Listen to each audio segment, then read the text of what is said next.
আমি পাতিলেবুর শরবত বানাবো। অনেক গরম, বৃষ্টি হলো, গরমে খুব খারাপ লাগতেছে।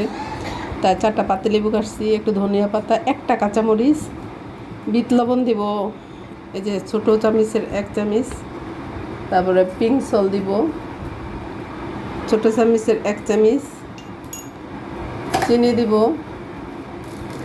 2 টেবিল চামচ, কারণ আমি একটু বেশি করে মিষ্টি খাই তাই। আর পানি দিব আমি পরিমাণ মতো।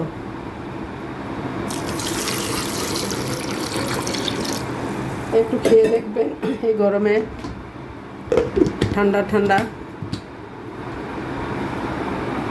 এখন আমি এটা ব্লেন্ড করব।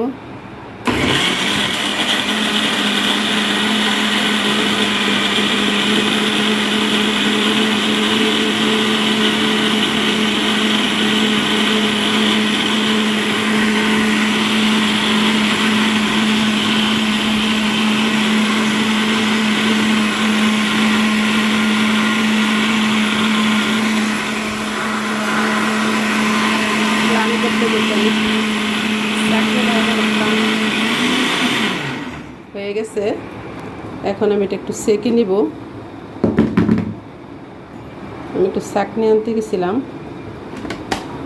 এই যে এখন আমি শরবতটা ঢেলে নিব।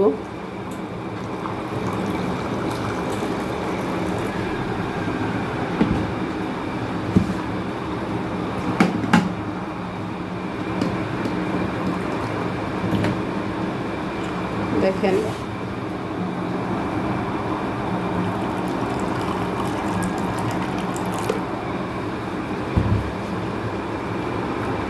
আমি এখন বরফ কুচি দিব। বরফ কুচি দিলে একটু ভালো ঠান্ডা ঠান্ডা, কারণ গরমের জন্য একটু ঠান্ডা ঠান্ডা খাবোই। এই যে বরফ কুচি দিয়ে দিলাম।